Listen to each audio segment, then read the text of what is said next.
What's up, everybody? My name's Eddie, and today, as everybody knows, this segment that we have here, it's not a podcast, it's not an interview. I just sit with someone that I know, just chop it up. So we have another person today. Go ahead and introduce yourself, man. Yo, what's up, everybody? My name's Jerry. He's with my sister. Oh man, yeah.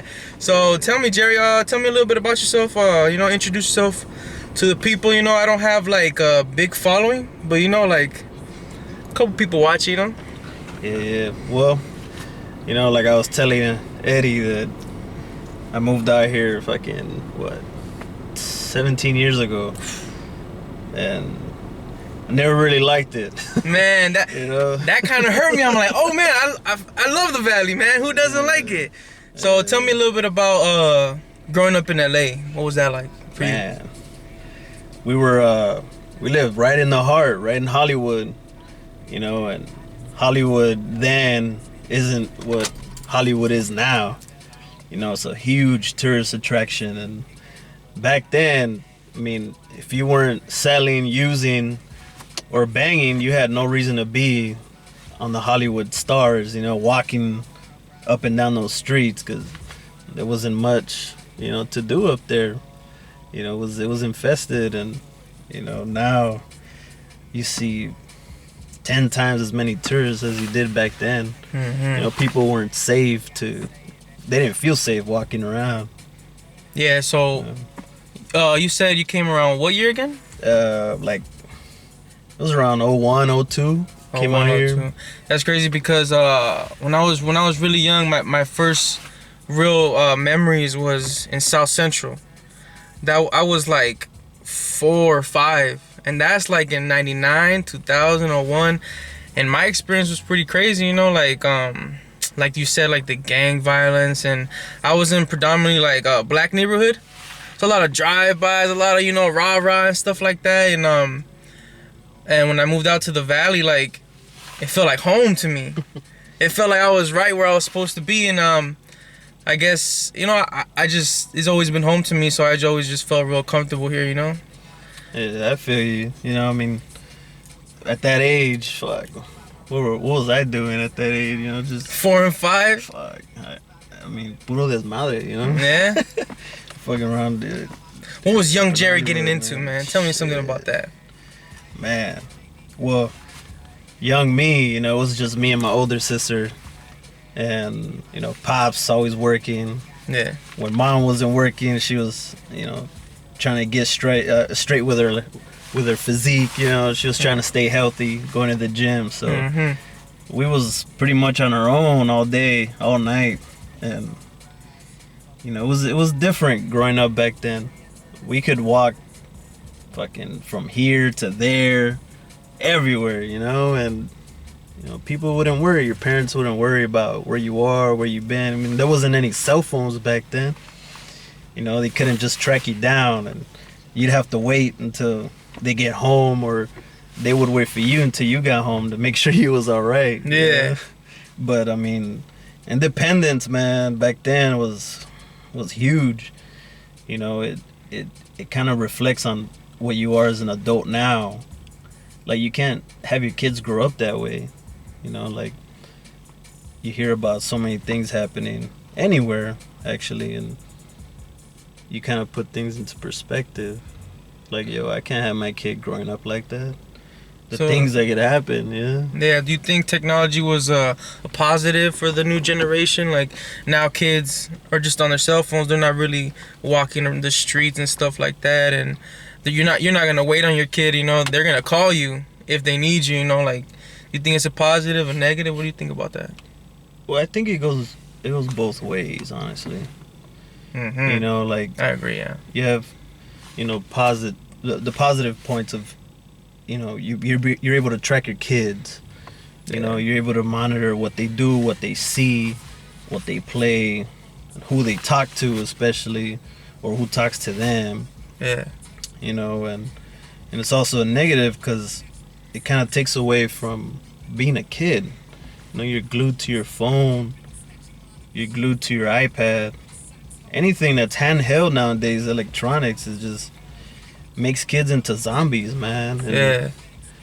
you know, I mean, I got a 7-year-old, so I know all about that. Yeah. I was about to say, man. How does being a parent, what are the mental points you're making to yourself? Like, what are you gonna do to kind of change that, or maybe kind of lessen the zombie mode?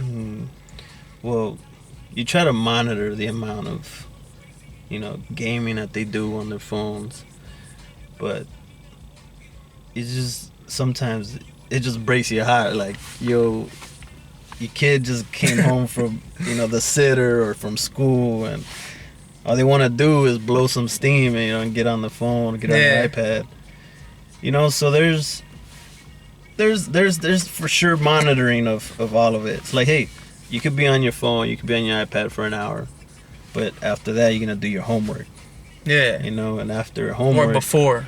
Yeah. But now there's these kids, man. There's no telling them what they need to do without bartering, without them like giving you like options. Like, all right, what if I do my homework? I do the first 2 pages, and then I take a break, and then I do some more. You think the kids are definitely smarter? Yeah, man. YouTube is huge, man. Yeah.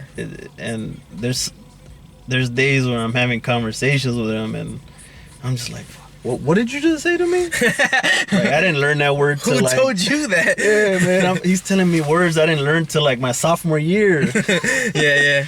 I'm like, what do you even know about these things? Man. But it's a good and the bad, and like you heard him earlier, he's talking about the coronavirus. I know, like, who told you this? Like, what the hell? It's supposed like to be a kid. He's coughing, and you see mocos coming out, and he's already tripping out. Like, oh, do I have it? It's like, nah, man. You're just a little kid that's around kids, and it's germs, and you can't help it. Kids are gonna get sick.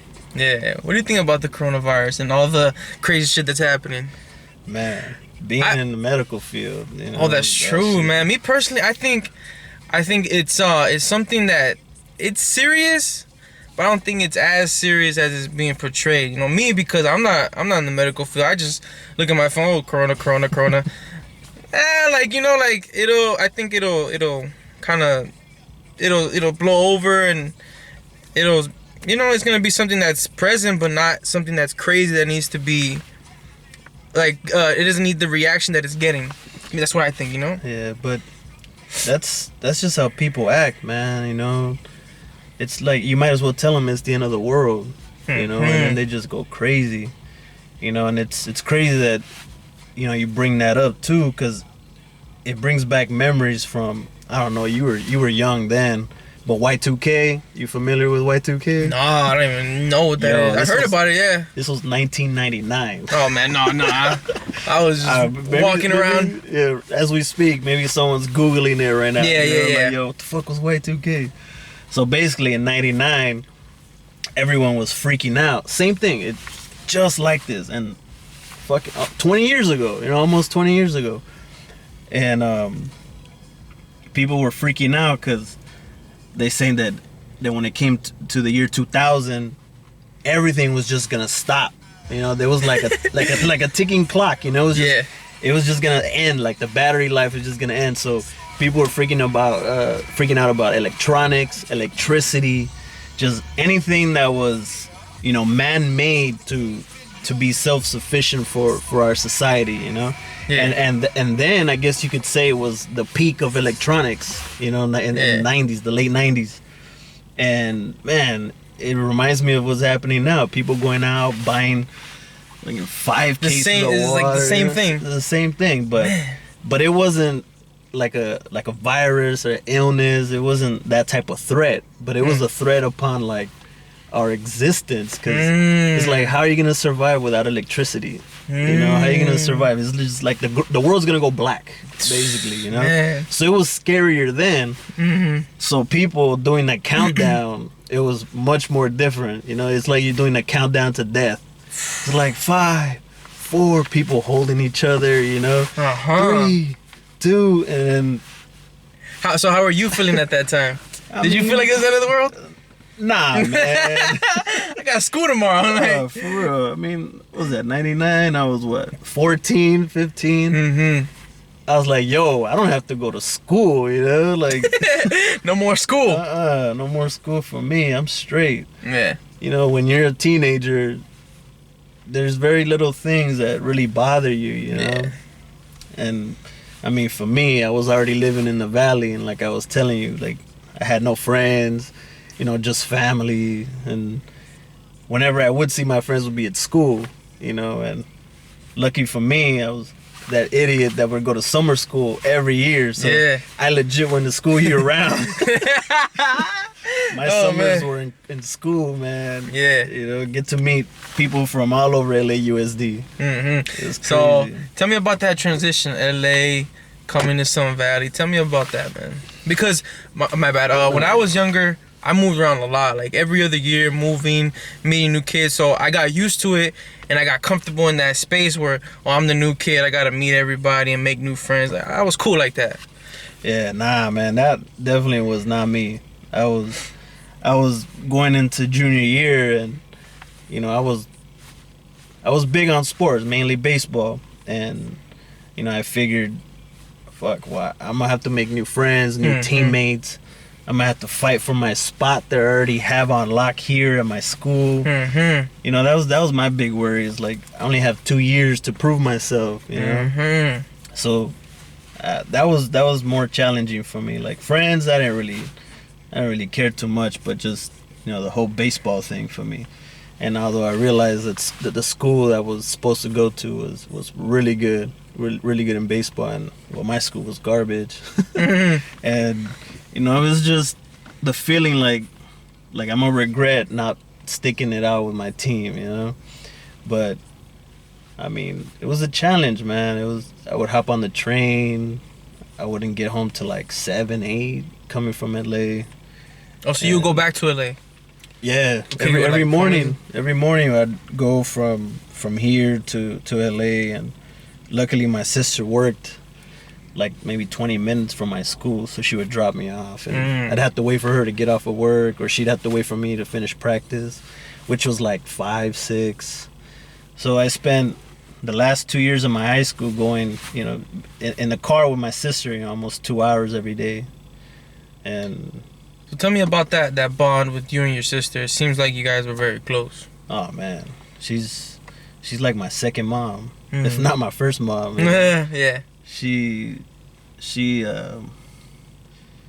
really been there for me, and I guess you don't really know like the type of relationship you have with your siblings until you're able to sit down with them and really pour your heart out, you know. And I knew that with us, it was just hard, man. Like we were always fighting as kids, you know, and I don't think we really reached the bond that we have today until my niece was born, you know. And when she was born, it was like, man, everyone's lives changed.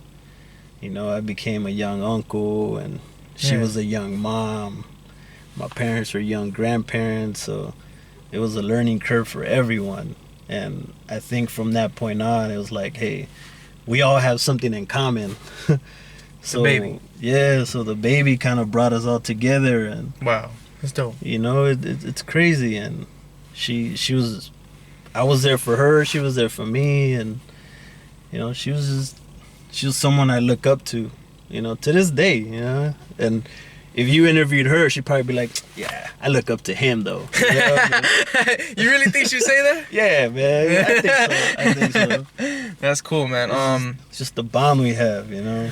Yeah, I mean, growing up, I wasn't super close with my siblings. You know, like me and my brother right now, we're like, you know, I'm sad to say we're kind of like in a riff. You know, like, you know, just like a lot of tension, a lot of like, you know, disagreements and stuff like that. And you know, I wish it wasn't like that, but you know, like a lot of stuff I disagree with on my end. You know, like sometimes I guess I don't know how to handle things.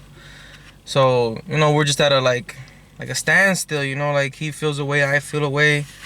And, you know, I just wish it wasn't like that. You know, like, I maybe, like, you know, we get a little older, or we just get over it. I hope like Yeah. things are hard, but at the end of the day, all you have is family. Like all you got is that bond or whatever, and like it's crazy sometimes. Like it's crazy to think that like you fight with family, and in that moment it feels like you'll never get over it. Like whatever, I don't want to talk to you. I'll hold that grudge or whatever. Like, well, what do you think about holding grudges? You think it's cool to hold grudges, or you gotta learn to forgive and stuff like that? Nah, man, you gotta forgive, man, for Think peace so? of mind. Especially your own like personal peace of mind, because grudges are unhealthy, man. It's like hating someone. Yeah. It's like you can't walk around with that in your head, and it's like it's like a virus, man. It just eats away, and then it just builds, and before you know it, you explode, and you don't know exactly when it's gonna happen, but you bottle it up, and eventually it's gonna blow up, and you don't even know when it's gonna happen. But yeah, like I can give you an example with me and my sisters. Like, what was it? A few years back, we got into it, like a real argument. The first argument I ever had, like as adults. And honestly, like now I don't even remember. I can't tell you exactly what it was about, because Yeah. it was one of those like fuck, we shouldn't have fought to begin with, but then and there it felt necessary to just let it out. And I didn't talk to her for days. It was maybe a week or two. I didn't talk to her because I felt that strong about the argument we had. And she sat down one time and was like, "Hey, are you really not gonna talk to me? Like, you're my brother. Why we shouldn't be acting this way?" And I'm like, you know what? You're right. Like, I apologize, but my anger gets the best of me sometimes. And if anyone's ever been to that point where they don't know exactly what they're doing when they're mad, it's scary. It's scary. Like, even if it's a verbal argument, confrontation, or if it turns physical, by the time you come back, you just look around, you're just like, fuck, I couldn't stop myself. You were like in the front seat of this fucking disaster ride, and you couldn't stop it. You had to wait until it ends. And it's like an outer body experience. Some people talk about that when they're lucid on drugs or whatever, and being angry, and being that angry, you're not in the right state of mind, and that's how I felt. And we squashed it then and there, and since then we've been able to have that open relationship. Like, I can tell you exactly what's bothering me. You could do the same, and either you change it, you don't. You feel one way, I feel another, but we spoke about it, and we're able to agree to disagree, or vice versa. Yeah. And yeah, especially with relatives, or even with my brother. Man, I don't have no brothers. I was gonna say with my brothers. I'm like, nah, with my sisters. Like I've never had a disagreement with my younger sister. She's too young for me to be getting upset with her about anything. She was the sweetest kid growing up, but my niece and nephew would tell you different. Yeah, probably. Yeah, different perspectives and stuff like that. Hearing you say all this stuff, man, I appreciate it, because I'm still young, and I can be wrong. Maybe my expression of my anger could be wrong. I feel like I'm in my mind. Maybe I have a point in what I'm saying, but the way it's coming off, it's not the right way. Maybe I should just talk to my brother. But like you said, like that pride kind of gets to me. My anger gets the best of me too. So like sometimes I'm like, nah, fuck that. I'm right, man. Nah, fuck that. You need to come to me and tell me, whatever. Like, but maybe it shouldn't be like that. Maybe I should take like the high road and like kind of let it go and talk to him, man. Yeah, man. When things come to an end, it does suck, like not to talk to your own brother and stuff like that. No, yeah. I mean, it has to stop. Like, at one point, one of you has to be the bigger person, even if, you know, you're the younger one, he's the older one, or he's the younger one, you're the younger, whatever, you know what I mean? Yeah, I know Like, what you mean. it has to come from one of you guys. Like, it's not just gonna be something that disappears, that goes away. It definitely has to get to that point where you have to squash whatever happened. Because, I mean, I don't know how long you guys been beefing or had the disagreement. Just like a week. It's like a week. Fresh.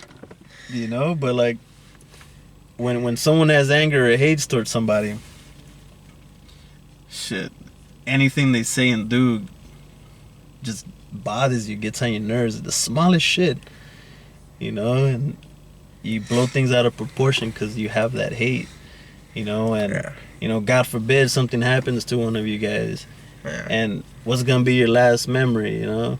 Fuck good, you. You know, good or bad, you know? Yeah. And you're just like, fuck, you know, that was the last thing I ever said to him, you know? And so it's important, man, whether you see your family every day or every other day, every other week, you know, you give them a hug, I love you, and, you know, even if you didn't grow up that way, you know, like, I could tell you that we didn't grow up that way, you know? I think I gave my dad his first hug, and he gave me his first, like, kiss and I love you when I was, like, I don't know, probably your age, you know, 24, 25, and it was the weirdest thing. Yeah. You know, and I was like, man, I'm a grown man, and you're showing me feelings now. Yeah. And, like, even today, I mean, you've seen my dad. Yeah. He's like, he's the coldest of emotions, you know. But he's the greatest, bro. Yeah.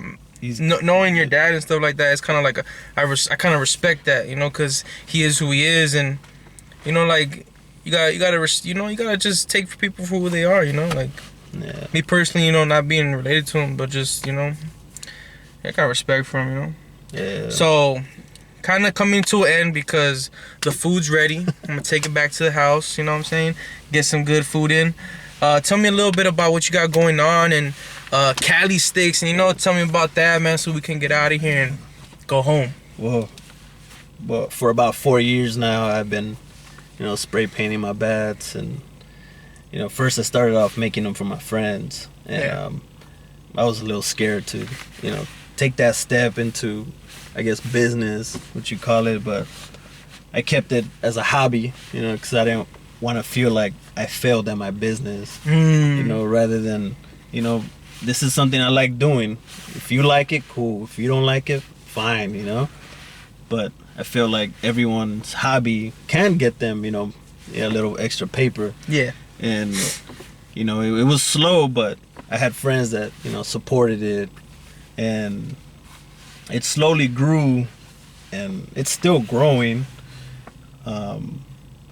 And just having, you know, people in different leagues, and it got to a point where I was sending my stuff like out of state, and man, I got nothing but great feedback, you know, because I mean, with wood baseball bats, you can't guarantee they're gonna last a lifetime unless, you know, you're a company like Bomb, you know. I don't know if anyone here plays or knows about baseball bats, but maybe they have indestructible shit. But you know, they're not certified to be in the MLB because they use some process that keeps them, you know, stable for X amount of years.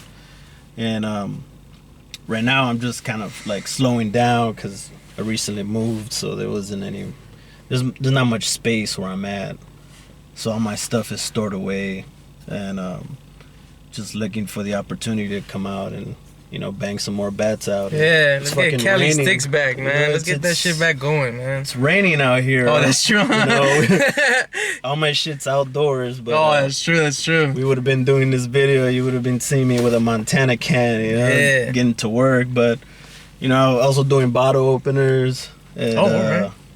Yeah, man. You guys check out my page. There's not much bottle openers, but yeah, let the people know the name of your page and where they could find you and stuff like that, man. It's at Cali Sticks, Cali_sticks, just like it sounds. If you can't spell it, yeah, that's just sad. That's you know what I'm saying? But yeah, man, check me out. it's been a few months since I posted anything, but page is still active. And anyone out there got kids playing baseball, whatever, you know, hit me up. Look at my page, and Yeah. you know, just check it out. And maybe our next video, Yeah, hell yeah. you know, I'll post some interview me about Ooh, spray yeah. painting or whatever. That's definitely a good thing, because like with this, I definitely bring people in, introduce them, then interview them, or I interview them and then I come chop it up with them like more on a personal level. So, you know, like, thank you, you know, for coming here, for, you know, doing this with me, you know, because I don't expect nobody to like fuck with me or come try to mess with me, what I'm trying to do and stuff like that. So you're definitely like, I don't want to call you old, but you're definitely like, I don't want to call you old. You're not old, man. You're a young grown man, you know. You're definitely one of like the most older in age that actually like been here with me to chop it up, and that shows me like respect, you know, because you don't have to do it. You could say, oh, this, you know, young man just trying to make some funny videos or something like that. But, you know, you know, I'm glad you can see what I'm trying to do, you know. Just keep doing what you're doing, man. Yeah, thank you, man. It's baby steps. Yeah. You know, I've been there, and, you know, right now you're making videos. You're not physically doing something for somebody, you know. But it'll pay off. Just thank you, man. You know, just Hell don't yeah. stop, man. Like I was telling my cousin the other day, it's like, yo, slowly you're building something, and before you know it, you're gonna have this fucking empire. That goes for anyone out there, you know, grinding, hustling. Like, yo, it doesn't stop, man. We gotta learn from our people, you know, from our parents, our grandparents. You know, they never stopped hustling. They never stopped chasing that money to, you know, give us a better life. And, you know, it was a great example for me, and I'm pretty sure for you guys. And, you know, if you're taking it for granted, then I don't know, we're not on the same level, you know. But you gotta appreciate what's being done for you. And, you know, if your parents aren't a great example, then find someone who is, you know. But find something you like, you love, and keep doing it. Yeah. You know, pyramids weren't built in one day, you know. They were built fucking throughout decades, you know. If anything, centuries. No one really knows. Yeah, no one does really know. You know, but, yo, beautiful things, man. And I like that, man. So, closing out, my name's Eddie. My name's Jerry. And this was another No Muzzle segment, man. Go check it out. Like, subscribe, all that shit, man. Peace out.